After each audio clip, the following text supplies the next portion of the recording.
Mungu awabariki Praise. Ni muda mzuri sasa wa kwenda kusikia ujumbe wa neno la Mungu. Niombe alafu tuweze kuendelea na ujumbe wa neno la Mungu kwa siku ya leo. Baba Mungu, asante kwa ajili ya muda mzuri huu ambao umetujalia. Wewe ni mwema. Jina lako ni kuu na lenye nguvu na uweza. Asante kwa ajili ya uzima.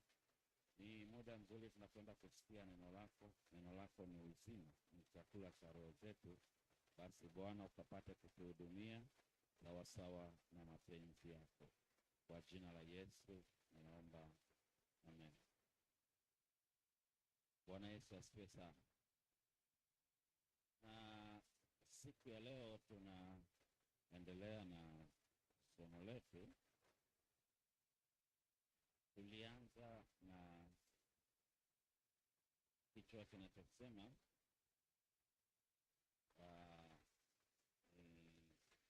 muumini anayemwakilisha Kristo, sifa na tabia na maisha, au sifa na tabia na maisha ya kiroho ya muumini anayemwakilisha Kristo. Hicho ndio kilikuwa kichwa tulichoanza nacho. Leo tutakuwa kwenye kichwa kidogo ambacho kitakuwa kimebadilika kidogo kwa sababu ya ile pointi ya tatu. Na penda tukumbushane mambo machache katika kipindi kilichopita. Tulisema kusudi la somo ni kufafanua maana halisi ya tabia ya Kristo. Tunakusudia kufafanua maana halisi ya tabia ya Kristo, lakini kutambua sifa muhimu za muumini anayemwakilisha Kristo Biblia. Kutambua sifa muhimu za muumini anayemwakilisha Kristo Biblia. Naomba niongezewe neno. Lakini tatu, kuelewa kwa nini maisha ya muumini ni sehemu ya ujumbe wake. Kuelewa ni kwa nini maisha ya muumini ni sehemu ya ujumbe wake. Namba 4, kutambua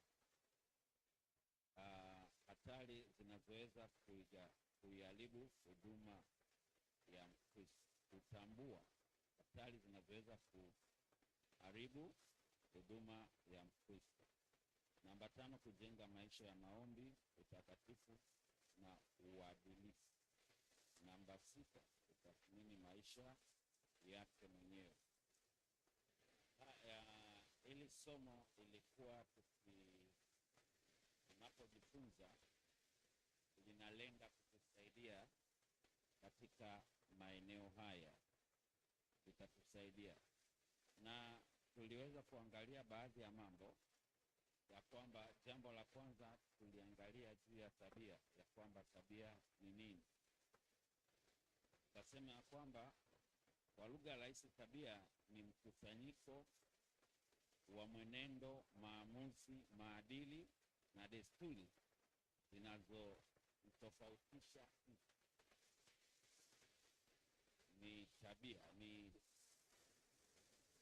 Tabia ni mkusanyiko wa mwenendo, maamuzi, maadili na desturi zinazoweza kumtofautisha mtu. Lakini pia tabia sio kile au watu wanachokiona kwako, ni vile ulivyo hata pale ambapo hakuna anayekuona. Yaani tabia inakwenda mbali zaidi. Kuna namna ambayo unaonekana kwa watu, wanaweza kusema huyu ana tabia fulani. Lakini kwa kweli tabia ina tabia ya kujificha. Unaweza ukawa kwa watu kwa hivi, lakini mahali pa asili wewe ni mtu mwingine, au mahali pa watu wasiokujua wewe ni mtu mwingine kabisa. Kwa hiyo tabia ndio mtu mwenyewe, au ni sura ya mtu ya ndani. Namba 2 ilikuwa kwa nini tabia ya mwinjilisti ni muhimu. Sema tabia ya Kristo ni muhimu kwa sababu inabeba mambo mawili. La kwanza, inabeba sura ya Kristo. Muumini anamwakilisha Kristo. Kuna neno ambalo Yesu alisema ya kwamba aliyeniona mimi amemuona Baba. Kwa maana Kristo alikuwa anamwakilisha Baba yake Mungu. Kwa hiyo na sisi tunapaswa kumwakilisha Kristo. Bwana Yesu asifiwe sana. Lakini jambo la tatu ndio linatupelekea kwenye kichwa kingine, lilikuwa ni sifa 12 za mwinjilisti wa kibibilia. Sasa napozungumza mwinjilisti, neno hili lisikusumbue ya kwamba hapa tunajifunza juu ya mwinjilisti. Kile ambacho mnamaanisha ni mwinjilisti ni kila muumini. Kila muumini ni mwinjilisti, kwa sababu tumepewa agizo la kuwa mashahidi wa Kristo, kuwashuhudia wale ambao hawajaamini, kuwaleta kwa Kristo. Hilo sio swala la wainjilisti wenye kipawa, ni swala la waamini wote. Kwa hiyo kila muumini ni mwinjilisti, lakini kuna mwinjilisti kipawa au kuna mwinjilisti huduma. Huyo ana huduma maalumu ya uinjilisti. Lakini kwa maana ya uinjilisti kufanya huduma, kila muumini, kila anayemwamini Kristo ni mwinjilisti. Kwa hiyo nimetaka nisitumie majina marefu ya kwamba kila muumini ambaye anamshuhudia Kristo tabia zake, natumia jina la mkato mwinjilisti, nikiwa ninamaanisha ya kwamba kila muumini. Katika somo linaloendelea, ninapotaja mwinjilisti, ninataja muumini katika nafasi yake ya kumshuhudia Kristo, katika nafasi yake ya kumwakilisha Kristo, katika nafasi yake ya kuwaleta watu wengine kwa Kristo. Bwana Yesu asifiwe sana. Kwa hiyo sasa siku ya leo tutakuwa tukiangalia hizo sifa 12 za mwinjilisti wa kibibilia. Na andiko letu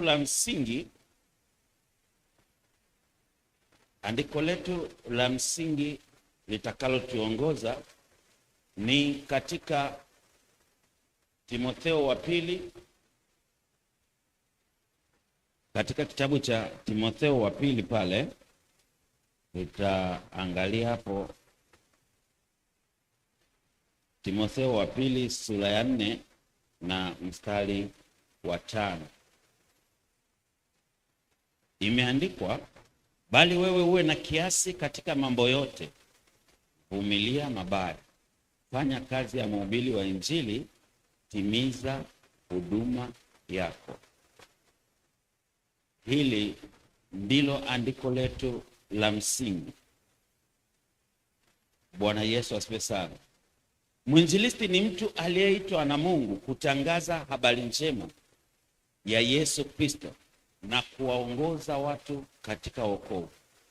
Hata hivyo, kuwa mwinjilisti si swala la uwezo, kama jinsi ambavyo nimesema kwamba kuwa mwinjilisti sio swala la uwezo, kwa sababu uwezo sio kigezo cha kwanza cha Mungu ya kwamba huyu mtu ana uwezo basi ni mtumishi wangu. Hapana. Lakini tunapaswa kuwa na tabia na maisha ya kiroho na moyo wa upendo unaolingana na ujumbe. Ujumbe wa Injili ni mtakatifu. Kwa hiyo hata yule anayeubeba anapaswa kuwa mtakatifu. Kwa hiyo angalia hapa, anaachwa mtu mwenye uwezo, anaachwa mtu mwenye maarifa, anaangaliwa mtu ambaye maisha yake yanafanana na ujumbe wake. Huyo ndio mtu sahihi ambaye Mungu anamtaka. Injili ni takatifu. Anayebeba pia anapaswa kuwa ni mtakatifu. Yule anayeibeba, unajua katika Biblia pale mahali katika hema ya kukutania ambayo ilikuwa imegawanyika katika sehemu tatu, ua wa maskani, patakatifu na patakatifu sana. Patakatifu walikwenda watu ambao ni watakatifu, na wanapoenda pale lazima uwe umejitakasa, bila hivyo utauawa mahali pale, utakufa. Kuna wakati ambapo kulipokuwa na vita ya Israeli dhidi ya Wamisri, na ikafikia mahali Wamisri wakawapiga Waisraeli, na mpaka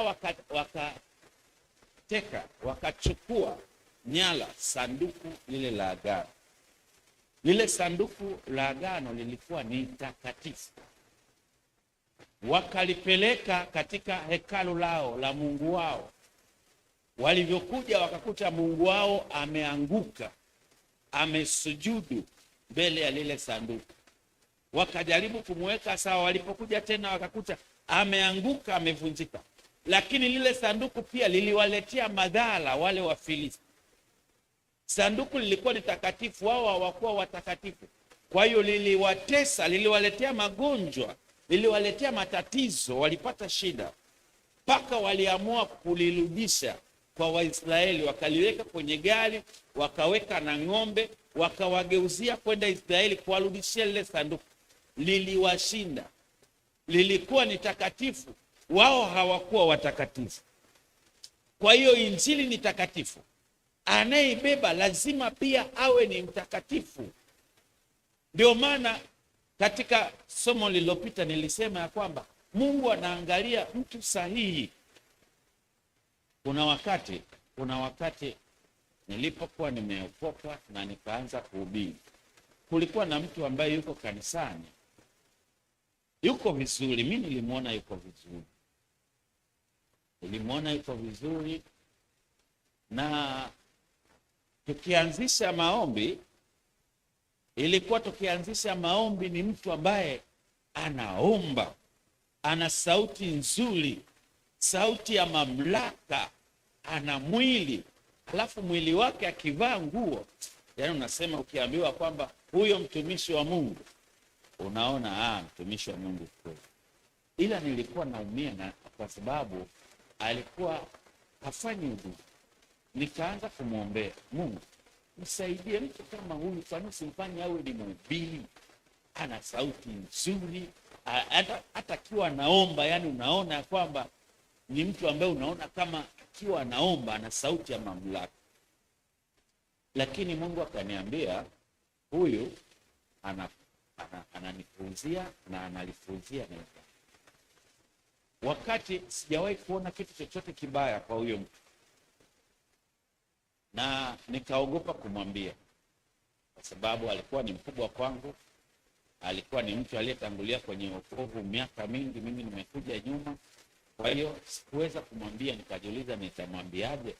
Nikatulia, nikawa naendelea kuhubiri. Yule mtu baadaye akawa yuko karibu na mimi, kwenda kufanya huduma, nikiwa naomba, nataka kuongea naye na nini.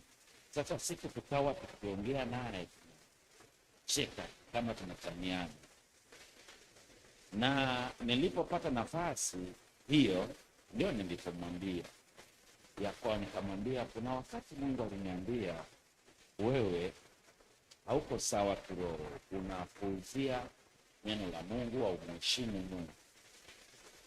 Na akaacha kucheka pale pale, akawa ametulia. Akaniambia ni kipindi gani? Nikamwambia kile kipindi. Akaniambia kipindi hicho ni kweli. Unajua mke wangu alichelewa kupata mtoto.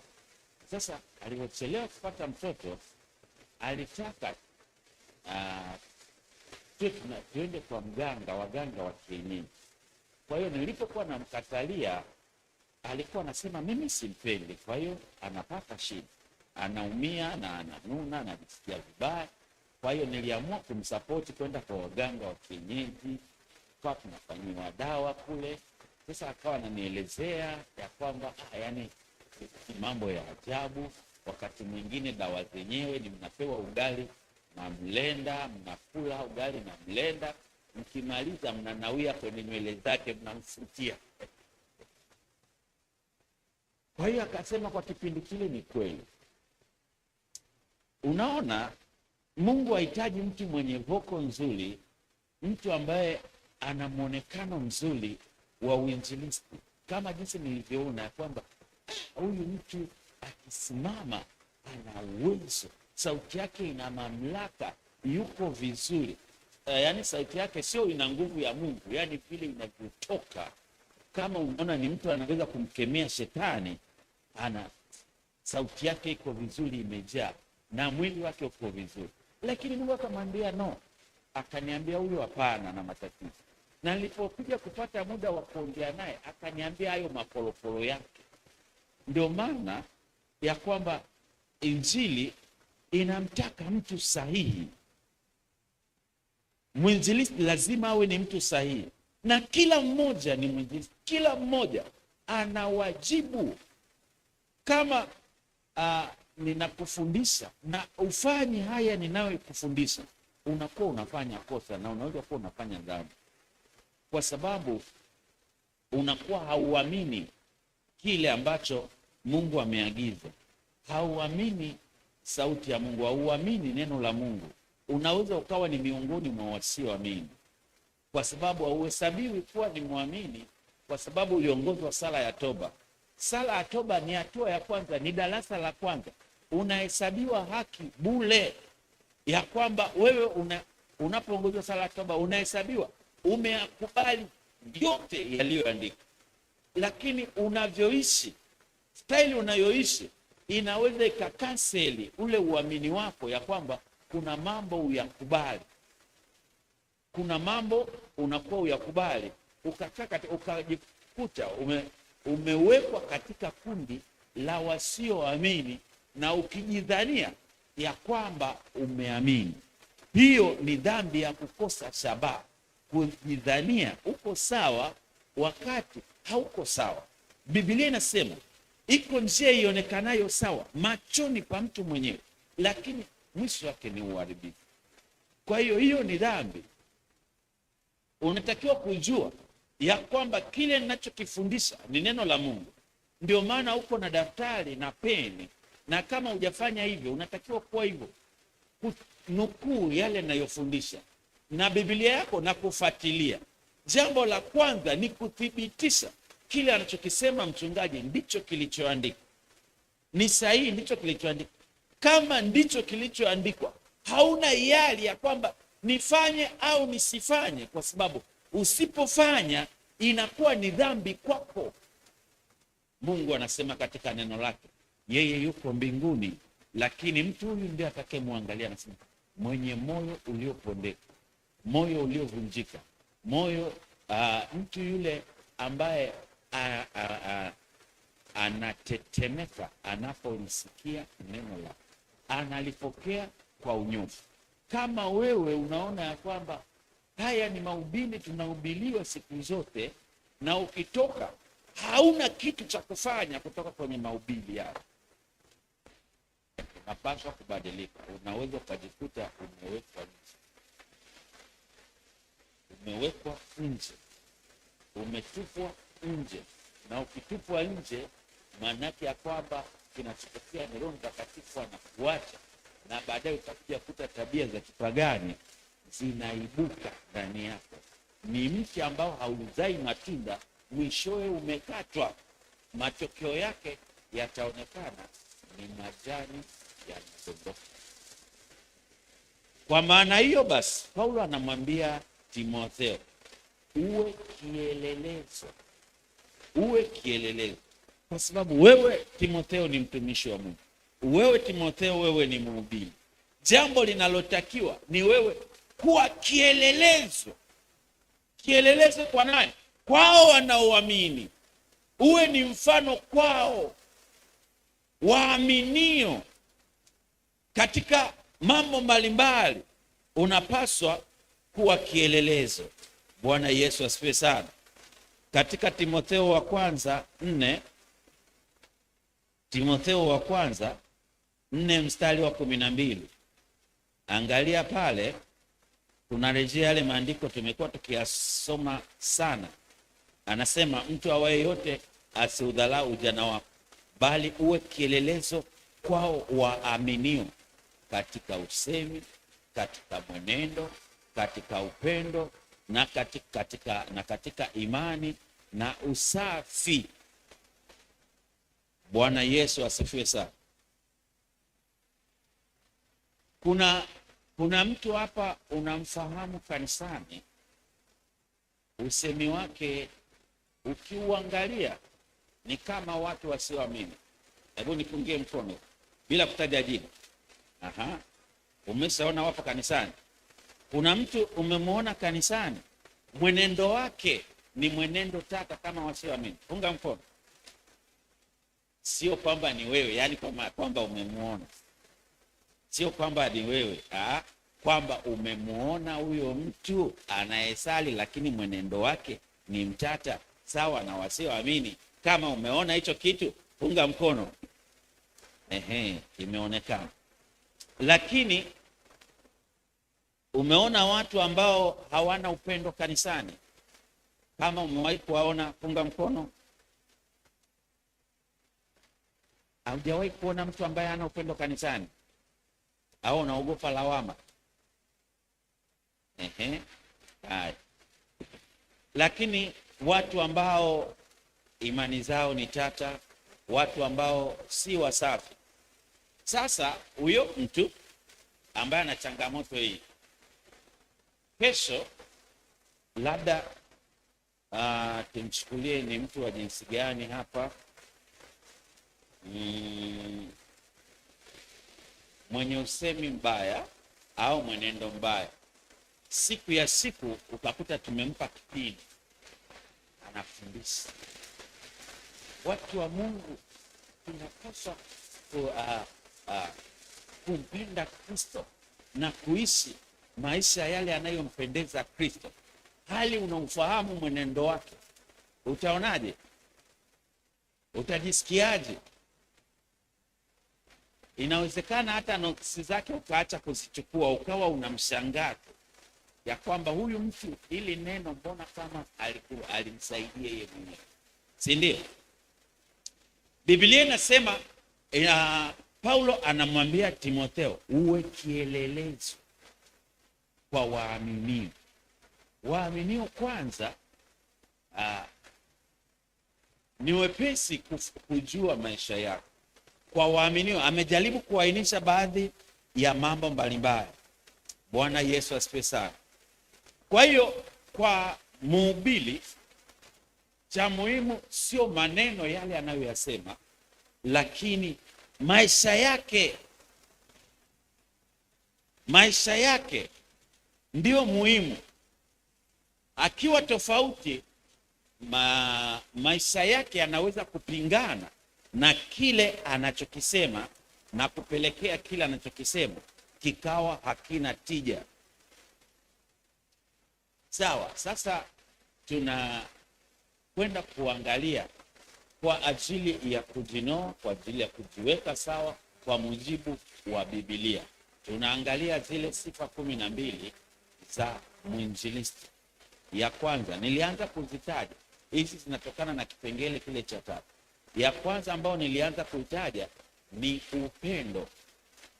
Ni upendo. Huu ni msingi wa moyo wa mwinjilisti. Upendo, moyo wa upendo. Unapaswa kuwa na moyo wa upendo.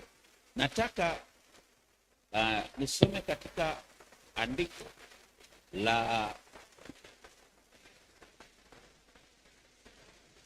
Wakorinto ya kwanza 13 mstari wa kwanza. Nataka tuone hapo katika hiyo Wakorinto.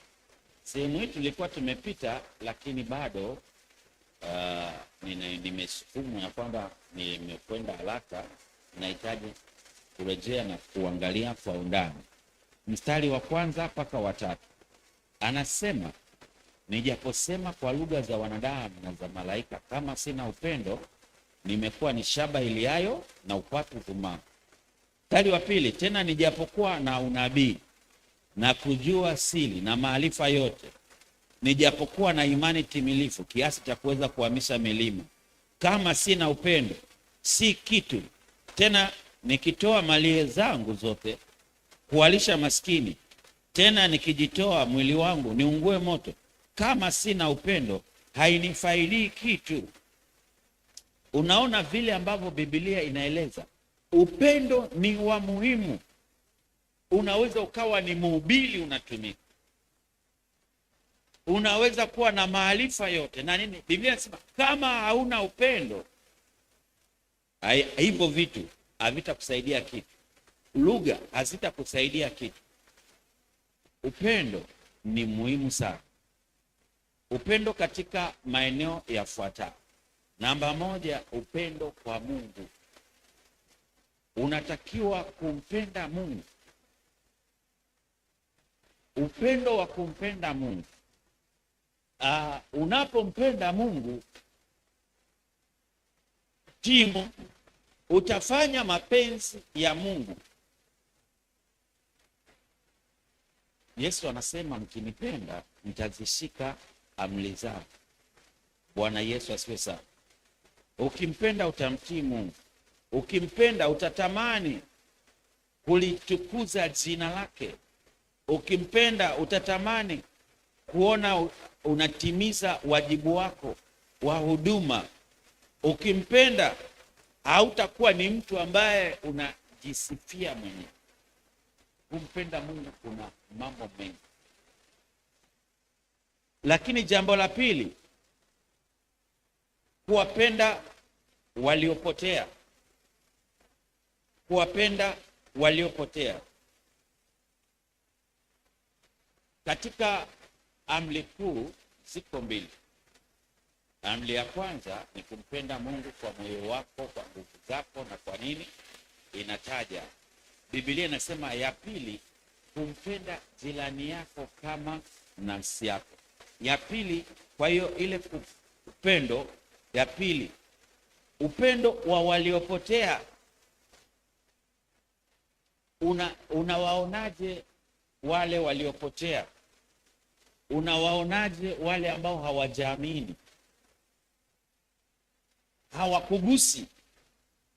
Umewahi kusoma hatima yao ya kwamba wakifa wanaenda kuzimu, kuna mateso, na baada ya hukumu maisha yao yatakuwa ni jehanamu? Hawakugusi kwa chochote, ya kwamba haujisikii kuwaalika kanisani, haujisikii kuwashirikisha upendo wa Kristo. Kuna watu wanamhitaji Kristo, wanateseka, wanaumia, lakini wewe uko salama. Kwa hiyo upendo juu ya wale waliopotea. Lakini upendo wa kujitoa, upendo wa kujitoa.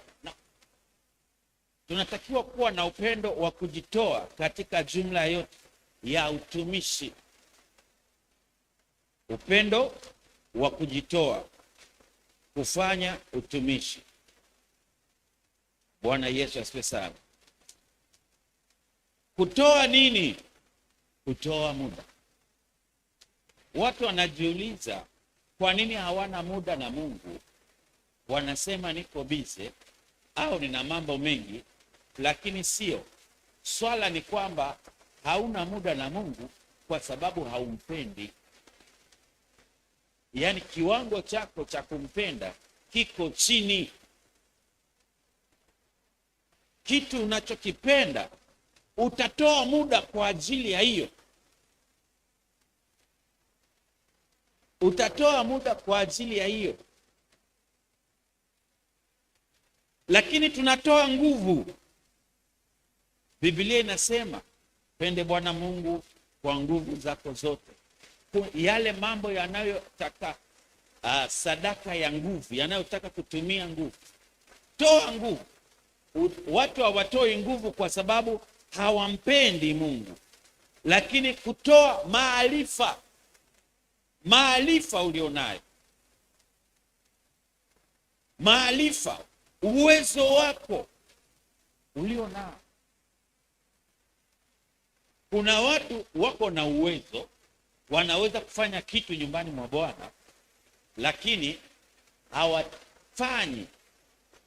Wao wanaweza kusema nimetingwa, lakini kiukweli ni kwa sababu hawapendi.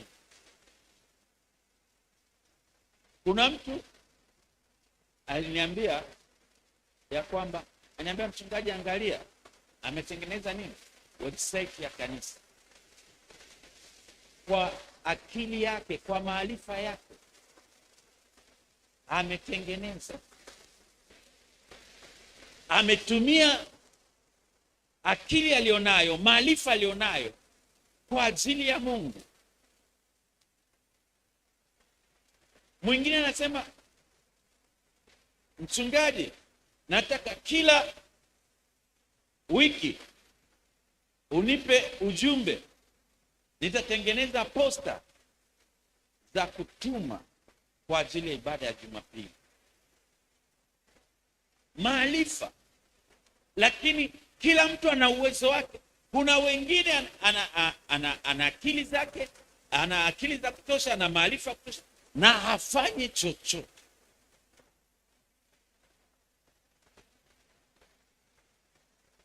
Tuna watu ambao ni mainjinia, wanatudisainia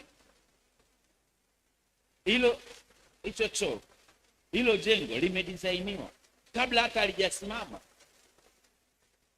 Mtu amedesign akaleta, mchungaji, nafikiri tukiwa na choo cha jinsi kitatusaidia. Anaeleza ubora wake na jinsi kinavyoweza kuwa ni endelevu, ya kwamba hata idadi ya watu inavyoongezeka tunaweza tukafanya hivi na hivi na hivi. Mtu ametumia akili yake. Hivyo ni viashiria vinavyoonyesha jinsi gani mtu anampenda Mungu wake. Anatumia maarifa yake.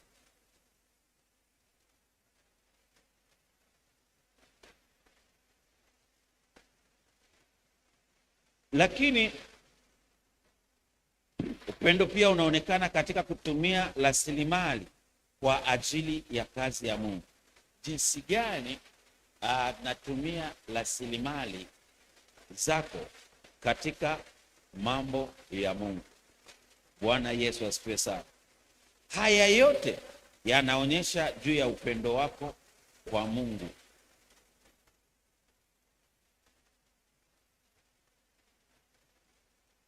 Sifa ya pili ambayo nilizungumzia ni utakatifu.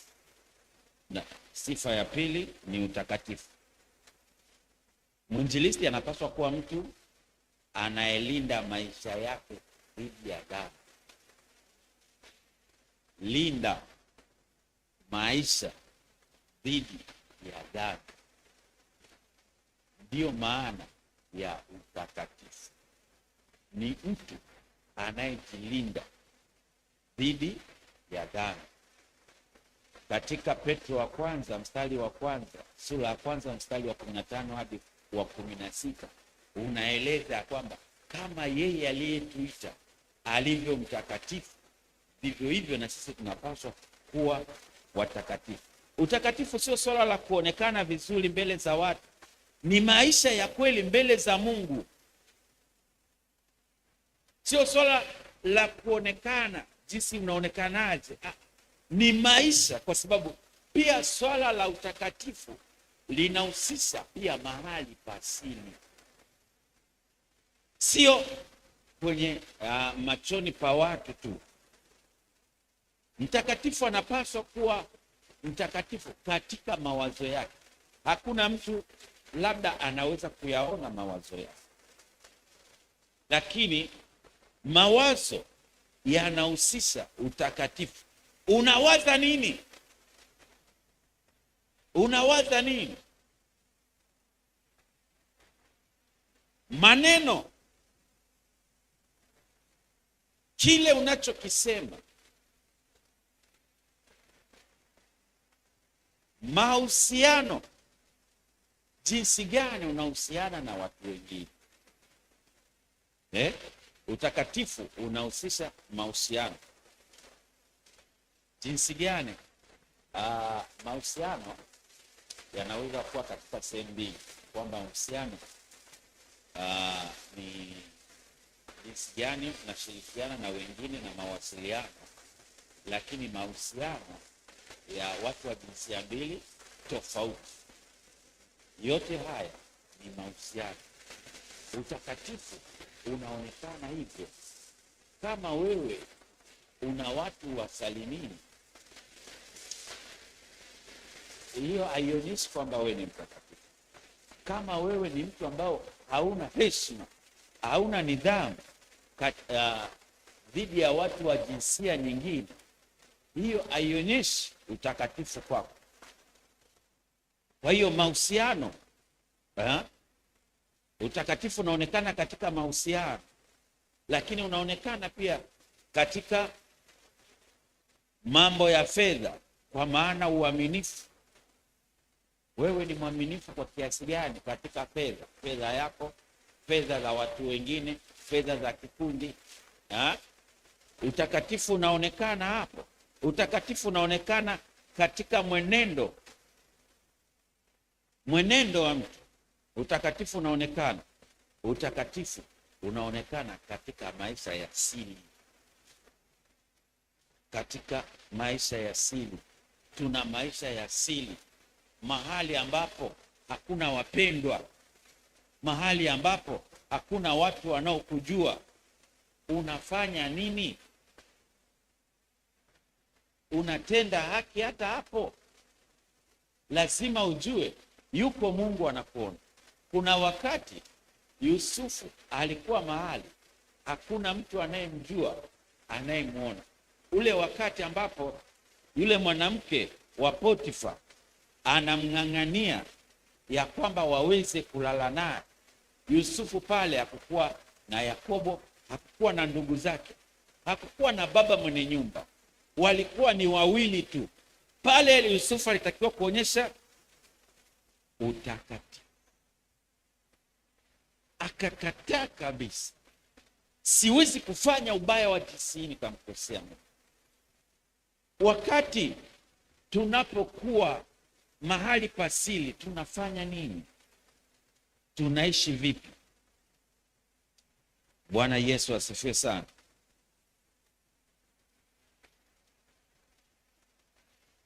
Tunapopoteza utakatifu, tunaharibu ujumbe, tunagoshi ule ujumbe, unakuwa hauwezi kuleta msaada kwa watu. Katika Timotheo wa pili kuna kitu kinaelezwa hapa, mstari wa ule wa pili. Timotheo wa pili sura ya pili.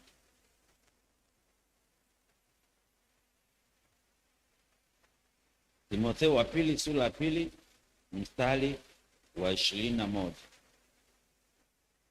Mstari wa 21 imeandikwa hivi: basi ikiwa mtu atajitakasa kwa kujitenga na hao, atakuwa chombo cha kupata heshima, kilichosafishwa, kimfaacho Bwana, kimetengenezwa kwa kila kazi iliyo njema. Huyu mtu aliyejitenga atakuwa ni chombo cha heshima kinachomfaa Bwana, ambacho Mungu anaweza kukitumia kwa kila kazi njema. Kwa hiyo utakatifu, mwinjilisti lazima awe ni mtakatifu. Kwa hiyo ni vizuri kujiuliza, maisha yako ya siri yakoje?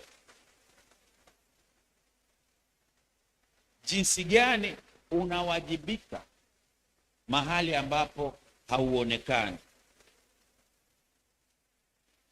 Mungu hapendezi tu na mdomo unaohubiri au kufundisha vizuri. Mungu anapendezwa na maisha yanayohubiri yakisaidiwa na mdomo. Mungu apendezwi na mdomo tu unaohubiri vizuri, unapanga point. Mungu anapendezwa na maisha yanayohubiri, maisha ambayo ni nuru, maisha ambayo ni kielelezo.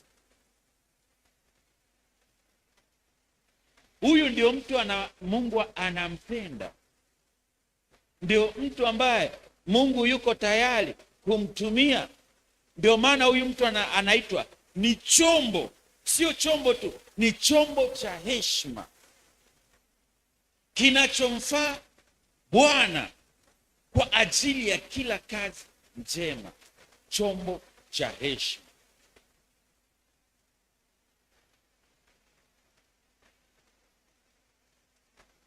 Sifa ya tatu ni uaminifu. Kuaminika mbele za Mungu na mbele za wanadamu. Utumishi unataka uaminifu. Katika Wakorinto ya kwanza 4:2,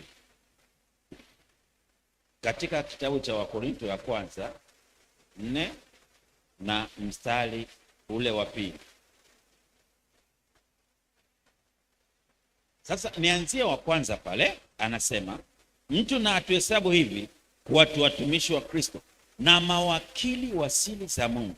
Mstari wa 2 ambao tutokini hapo tena, inayohitajiwa katika uwakili ndio mtu aonekane kuwa mwaminifu. Mwaminifu, uaminifu unahitajika. Uaminifu katika nini? Uaminifu katika kutunza siri. Kuna watu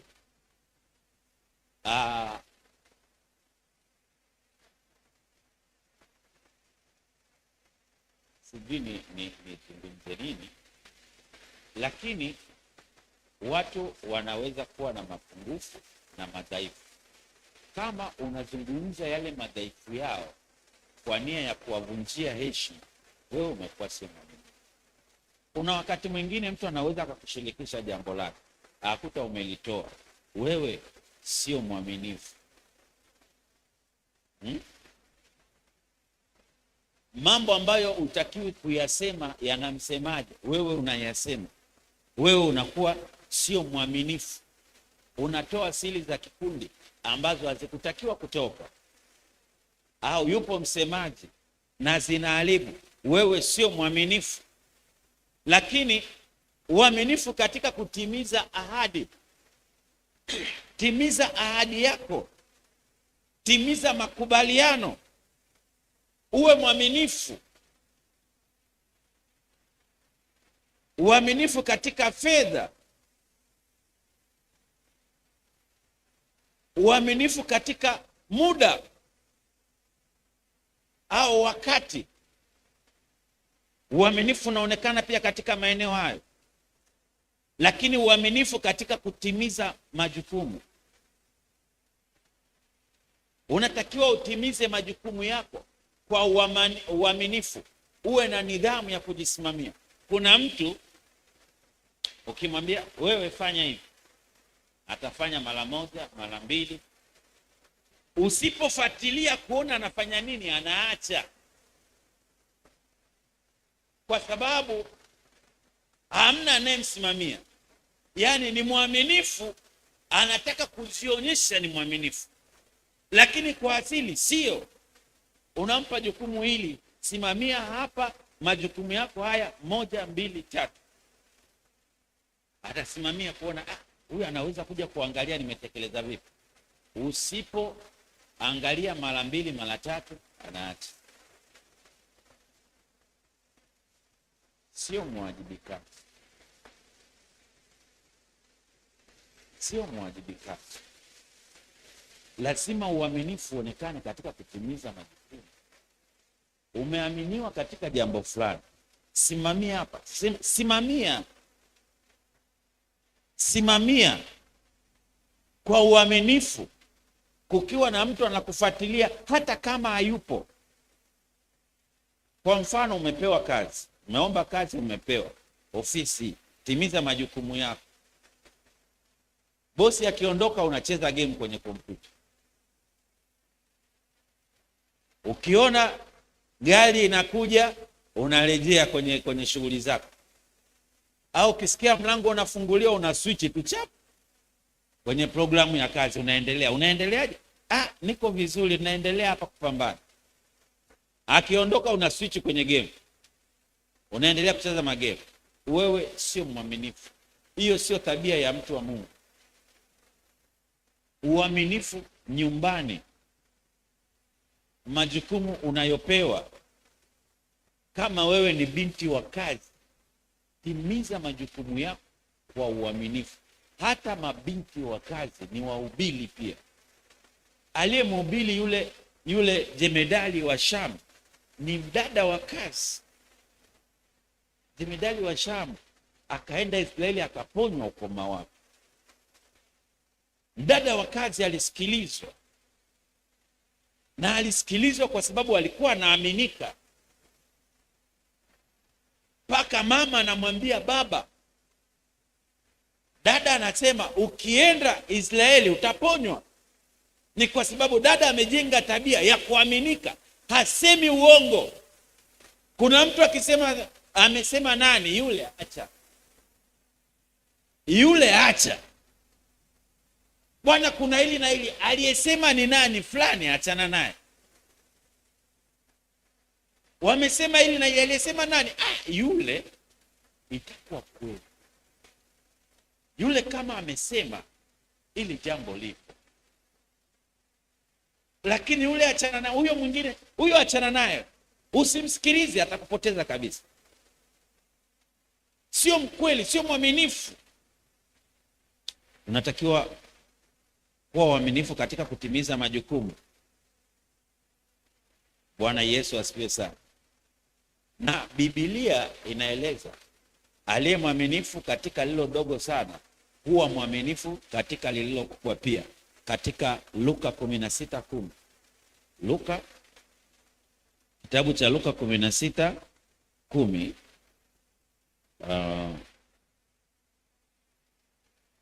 16 mstari wa 10, imeandikwa aliye mwaminifu katika lililo dogo sana huwa mwaminifu katika lililo kubwa pia, na aliye dhalimu katika lililo dogo huwa dhalimu katika lililo kubwa. Hili ni jambo ambalo linaonyesha tabia. Unaposhindwa katika mambo madogo, usifikiria kwamba makubwa utayaweza. Ni tabia, ni tabia. Sema, unajua mimi ila nikifikia kiwango fulani nitajitahidi.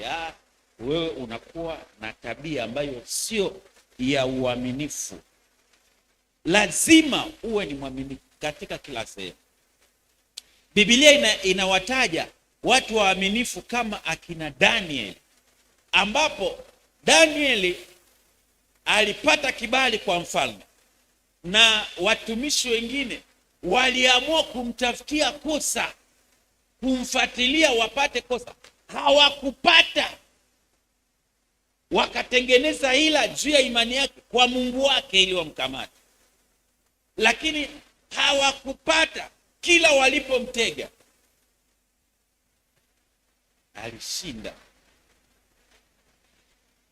alishinda.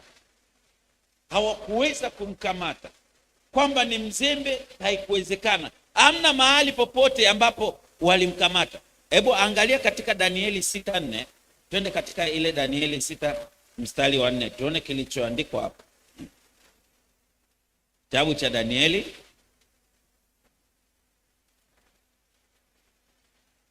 sura 6 na mstari wa 4. Imeandikwa mstari wa 4, basi mawaziri na maamili wakatafuta sana kumpata sababu ya kumshtaki Danieli kwa habari ya mambo ya ufalme, lakini hawakuweza kuona sababu wala kosa Maana alikuwa mtu gani? Alikuwaje? Wala halikuonekana kosa wala hatia ndani yake. Yaani, unaonaje kama wewe kiongozi wako akija kusema hivyo? Wakati mwingine hata kanisani kuna jambo fulani ukimpa mtu, wewe simamia, ujue hilo limekufa. Ya kwamba Bwana simamia hili, hiyo unamwambia simamia, ujue hilo limekufa. Kuna watu waaminifu unatamani wao wawe kila kitu kanisani, mpaka mtu anaweza akasema huyu mbona anajaziwa majukumu, ili wewe, ili na utakuwa wewe, ili utasimamia wewe, ili utasimamia. Wengine wanaweza kusema mbona huyu anajaziwa majukumu? Uaminifu. Wakati wewe unasubiri uaminifu, unasubiri nafasi, kuna ushapimwa, ushaonekana, wakati mwingine hutoshi.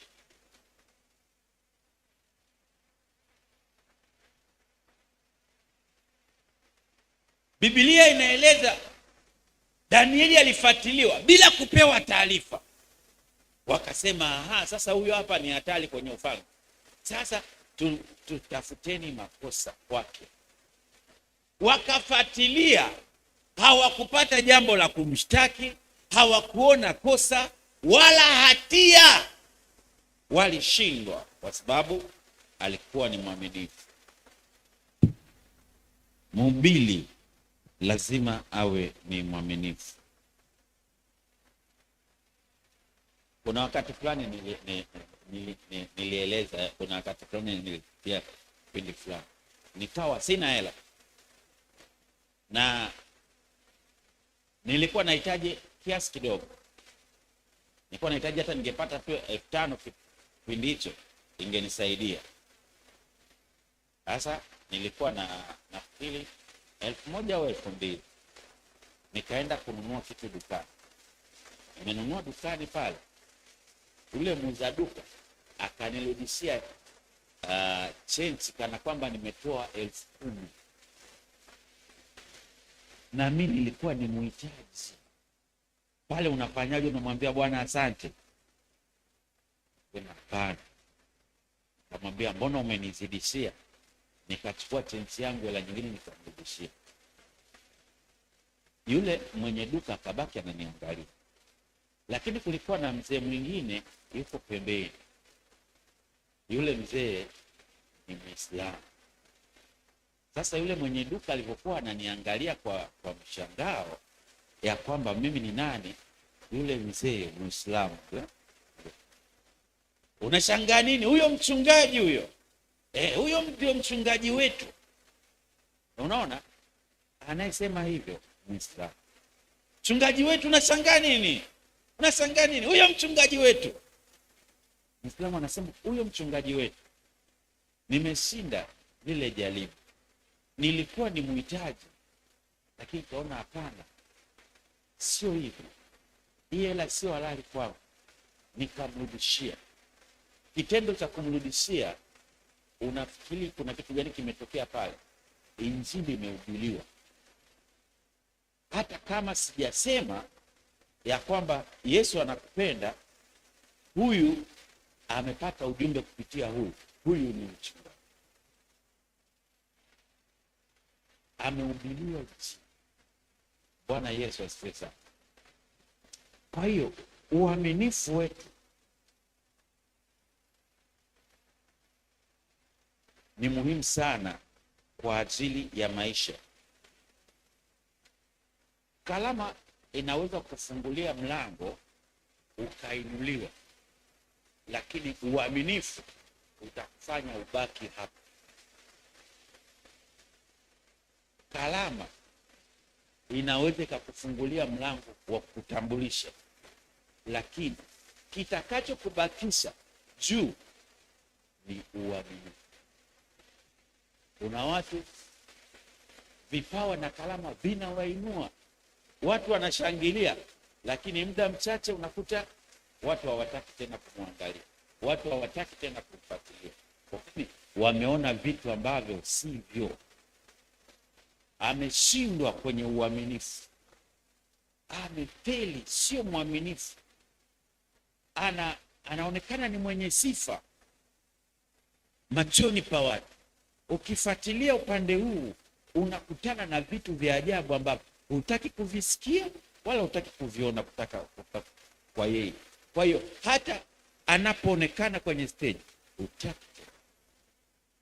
Ndio nilisema ya kwamba hata waimbaji, watu ambao wameinuliwa wanaimba, naweza ukasikiliza wimbo wake, wimbo ukakubaliki, wimbo ukakutia moyo, uje ufuatilie sasa maisha yake. Hata ule wimbo unajiuliza aliimbaje wimbo wa jinsi. Unaona utaki tena ule wimbo, kama hapo kwenye simu yako unaona uondoe kwa sababu ya maisha yake. Ule wimbo hauna ujumbe mbaya, lakini aliyeimba ni chombo kibaya, ni chombo kibaya. Ameshindwa kuwa mwaminifu. Kalama na kipawa kilimuinua, lakini ameshindwa kuwa mwaminifu, amedondoka. Kwa hiyo kalama na kipawa kitakuinua, uaminifu utakubakisha juu. Uaminifu ndio kitu ambacho kitakacho kubakisha juu, usishuke chini kwenye uimbaji wako, kwenye huduma yako. Bila uaminifu utapanda, watu watakushangilia, watapiga makofi, lakini muda mchache utashuka chini, mpaka utakuwa unatamani kutafuta stage nyingine. Kuna wakati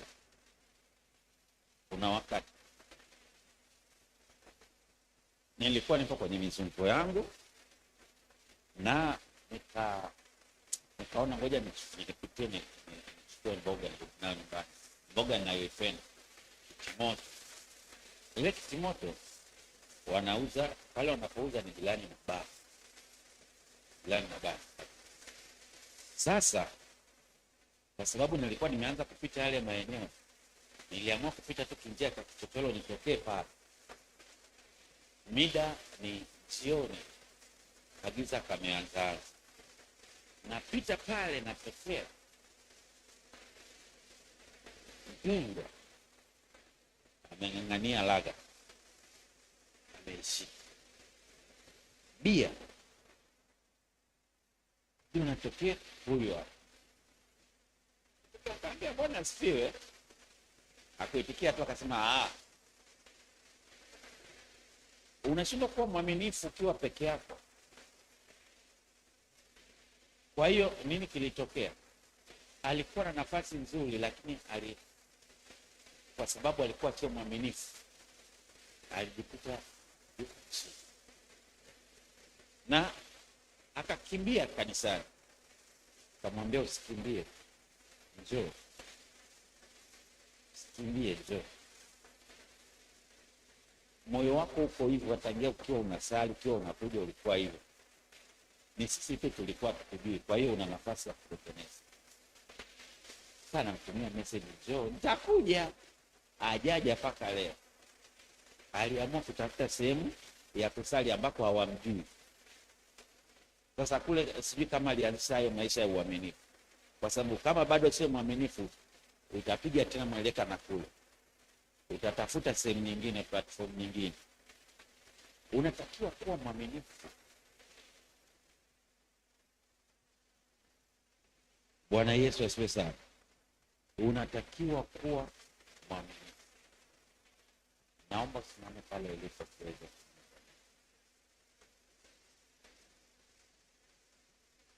Hatuna haraka. Umuhimu ni tujue na tujifunza. Sio tumalize yale ninayoyaandaa. Tujue. Hata tukijua moja itatusaidia. Hiyo moja tuifanyie kazi. Hiyo moja tuiishi. Hiyo moja iwe katika maisha yetu. kuliko kujua 10 ambayo hatuwezi kuyafanyia kazi au ambayo hatujayaelewa. Yale machache tunayoyaelewa ni mazuri sana, ni jambo jema sana. Nataka tupate nafasi tumwombe Mungu. Bwana Yesu asifiwe sana. Nataka tumwombe Mungu kwa dakika zisizopungua sana. Pata nafasi ya kuomba. Ni muombe Shemasi Albalio aje atuongoze kwenye maombi. Tuombe. Sio tu ile nani, lakini tuombe, tupate nafasi ya kuomba. Kila mmoja apate nafasi aombe juu ya maisha yake. Maisha yako yakoje mbele za Mungu? Maisha yako yanaakisi vipi mbele za watu? Maisha yako ya asili, wewe ni nani? Kazini bosi anapoondoka, wewe unafanyaje? Nyumbani kwako, nyumbani pale kwa bosi wako, wewe mdada, binti wa kazi, unafanyaje? Unawatenda vipi watoto? Unaonyesha uaminifu? Kuna wakati ninafahamu ya kwamba dada mmoja baada ya mama mwenye nyumba kuondoka, anamchalaza mtoto, anamwambia ninaimba na hakikisha ninapoimba wimbo huu uwe unacheza. Mtoto anacheza huko analia, nikiwa ninaangalia kwa macho yangu hivi mtoto anachofanyiwa. Tunapaswa kuwa waaminifu, tunapaswa kuwajibika sisi wenyewe kwa nafsi zetu, tukijisimamia sisi wenyewe. Tunapojifunza, hebu tuende mbele za Bwana tumwombe Mungu aweze kutusaidia. Katika jina la Yesu Kristo, Mungu endelea kuomba Bwana kwa yale ambayo tunajifunza, kwa yale ambayo Mungu ametufundisha kupitia kinywa cha mtumishi wake. Ni matumaini yetu ya kwamba kila mmoja anajua ni wapi ambako hayuko vizuri, ni wapi ambako anapohitaji Mungu. Inua sauti yako sasa ukimwambia Bwana sawasawa na vile unavyotaka atutendee katika jina la Yesu Kristo. Bwana, asante kwa ajili ya asubuhi njema, asubuhi ya leo, asubuhi ya baraka. Tunakutukuza Bwana kwa ajili ya makuu ambayo umeyatenda. Tunakutukuza Bwana kwa ajili ya neno hili. Tunakutukuza Bwana kwa ajili ya mtumishi wako ambaye Bwana umemtuma ili kusudi akapate kutusaidia kupitia yale ambayo umeyaweka ndani yake katika nyakati hizi. Katika jina la Yesu Kristo Bwana. Bwana, umetukumbusha habari ya kuwa waaminifu katika mazingira ambayo tunaonekana na tusipoonekana. Umetukumbusha Bwana ya kwamba tuwe ni waaminifu kama watakatifu kama vile ambavyo wewe uliyetuita ulivyo. Katika jina la Yesu Kristo. Bwana, asubuhi ya leo ni shauku ya kila mmoja mmoja. Ni shauku yangu ya kwamba Bwana ukaniumbie moyo wa uaminifu katika jina la Yesu Kristo. Hata mahali ambako hawanioni wenzangu, hata mahali ambako Bwana tuko peke yetu, Bwana ukatusaidie tukoe waaminifu. Tabia zetu, mienendo yetu Bwana, na kila tunalolitenda Bwana, tukalitende sawa sawa na vile kana kwamba Bwana wewe uko pale Bwana unatuona. Katika jina la Yesu Kristo. Bwana ukatusaidie. Bwana ukatusaidie. Bwana ukatusaidie. Katika jina la Yesu Kristo.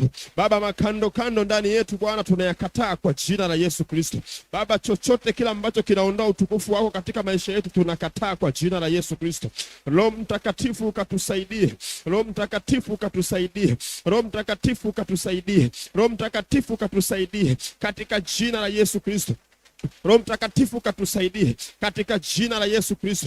Baba, yoyote yule ambaye moyo wake umefunguka kwa ajili ya kufanya matengenezo, kwa ajili Bwana ya kurejea kwako, ulisema Bwana ya kwamba tutubu na dhambi zetu zipate kufutwa Bwana, ili kusudi zipate kuja zile nyakati za kufurahi na kuburudishwa katika jina la Yesu Kristo. Bwana, tunaomba Mungu msaada wako utokao juu. Bwana, ukae juu ya kila mmoja mmoja. Ukae juu ya kila mmoja mmoja Bwana katika maisha yetu Bwana. Maisha tunayo ishi kila siku Bwana. Tunaomba Mungu msaada wako. Tunaomba Mungu neema yako Bwana ikatufunike kila mmoja mmoja katika jina la Yesu Kristo. Ikatufunike kila mmoja mmoja katika jina la Yesu Kristo. Maisha yetu Bwana, mienendo yetu Bwana, kuishi na kukaa kwetu Bwana, kukaa kureflect wewe Bwana, kukaa kureflect wewe Bwana, tukakufananie wewe Bwana katika jina la Yesu Kristo. Tukakufananie wewe Bwana katika jina la Yesu Kristo. Bwana, watakapotuona Bwana Baba, tunapozungumza Baba, tunapotembea Baba, kila tunalolifanya wewe Bwana, tukakuwakilisha wewe Bwana, matendo yetu yakakuwakilisha wewe Bwana, matendo yetu yakakuwakilisha wewe Bwana, katika jina la Yesu Kristo. Watakapotuona wewe Bwana, waseme ya kwamba hii ni tabia ya kiungu, hii ni tabia ya wana wa Mungu, hii ni tabia ya wana wa Mungu, katika jina la Yesu Kristo. Bwana ukatusaidie, Bwana ukatusaidie, Bwana ukatutetee, katika jina la Yesu Kristo.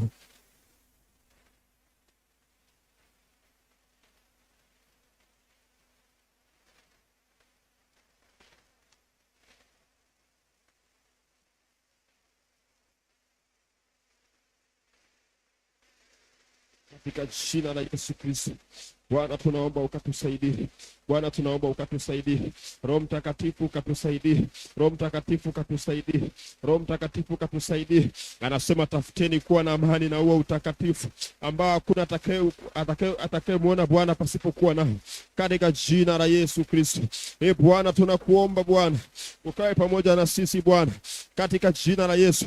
Hata tunapoanza hii wiki Bwana, tunaomba ukatembee na sisi, ukitusaidia katika yale ambayo tumefunzwa Bwana, yakapate kuwa sehemu ya maisha yetu, na tukapate kutembea nayo na tusiyasahau katika maisha yetu, katika jina la Yesu Kristo. Asante Bwana kwa kuwa utatenda na utafanya. Asante Bwana kwa kuwa unasikia kuomba kwetu. Asante Bwana kwa kuwa utatusaidia zaidi, katika jina la Baba, jina la Mwana na Roho Mtakatifu. Na wote wenye pumzi tumshangilie Bwana kwa makofi.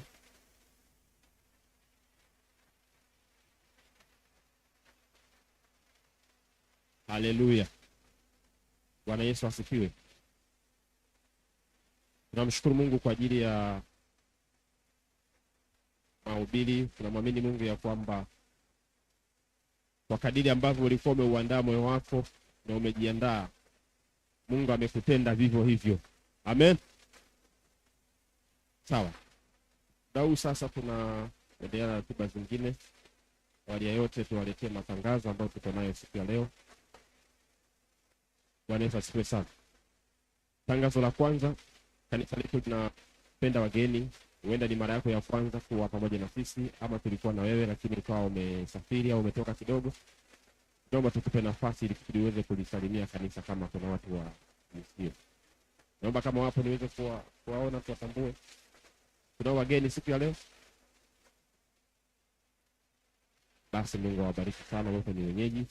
Tupashe tujipigie yale makofi matatu ya utakatifu. Tupashe, tupashe, tupashe, tupashe, tupashe. Choma. Amen.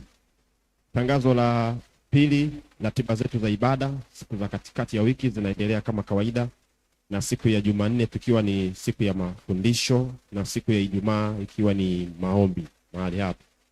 Tunawahimiza watu kuendelea kufika kuhudhuria, lakini pia na wale ambao wanakuwa wanapangwa kuongoza tunawaomba wajiandae, na pia kama kuna changamoto tunawaombeni mzitoe mapema, kwa sababu ratiba huwa inatoka Jumapili.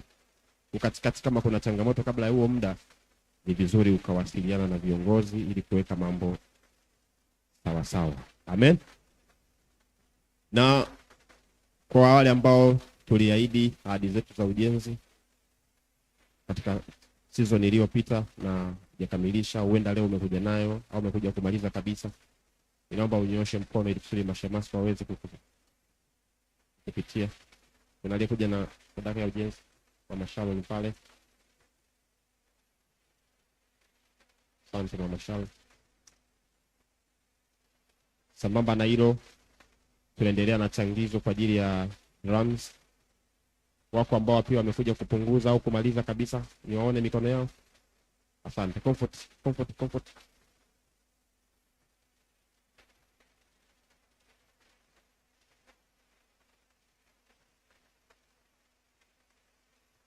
Wale wa drums, mashemasi, tebu tuingie huko ili tumalize tap wakati huo tukijiandaa kwa ajili ya zoezi la kutoa sadaka. Wa drums wanyoshe mikono, wengine ambao wamebaki.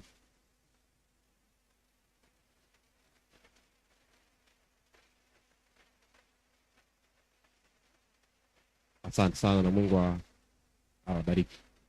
Na watakaotuhudumia katika wiki linaloanza siku ya Ijumaa atakuwa ni mzee Kasiani Kikoti, na siku ya Jumanne watatangazwa baadaye kidogo, baada ya muda kidogo wataweza kutangaza mahali hapo. Basi baada ya kusema hayo, ni wakaribisha ili tuweze kumtolea Mungu sadaka na matoleo kulingana na vile ambavyo tumejiandaa. Naomba tusimame na mashemasi watakuwa wakituongoza kwa ajili ya hilo.